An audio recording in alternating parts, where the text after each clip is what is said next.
Yo, what's up for tourist video mga idol? Mga guys, naana po ta sa itong trabahong perting bulingita. Tanawa mo mga kamot guys, bulingit kayo guys. No? Dili na mahalaga na guys, ang importante jud diha guys. No? Bahala kung sa kaugaw atong trabaho. Basta wala tayo giapakan nga tao, wala tayo gipasakitan nga mga tao.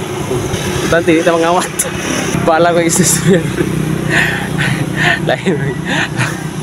Lain na istorya tadi guys yan. Nay magtanaw sa mga maulaw sa kamay. Mura na importante sa itong kinabuhi guys. Paskin unsa na to ka bubre, unsa na to ka kanang singanan ni pait sa kinabuhi. Muni kamo ta makakitag trabaho, bahalag unsa ka hago, bahalag unsa ka kapoy, bahalag unsa ka hugaw, but at least marangal na trabaho guys ba no? Legal na trabaho guys. Bahalag piso-piso rang atong income, at least na atay ma-provide sa atong pamilya guys. No? Unta i-share na to ninyo ang video guys. Kay kanang pag-share niyo sa among video guys, dako kayo nagtabang sa mga pagpanginabuhi aning kalibutan na. Nubanan sa mga tagsa-tagsa ka pamilya guys, no? Sa inyo ang pag-share, tabang na na, no?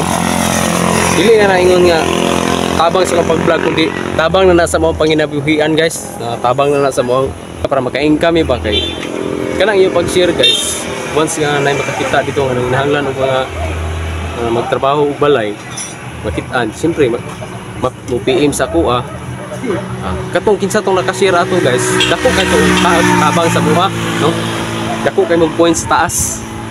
Kay pila mi ka tao nagtrabaho sa balay guys, no?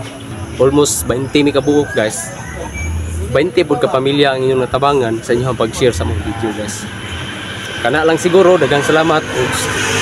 Hanggang sa susunod na video, huwag kalimutan mag-subscribe dyan, mag-follow dyan, pag-share sa ating video. Thank you so much and God bless po sa inyong lahat. Bye bye.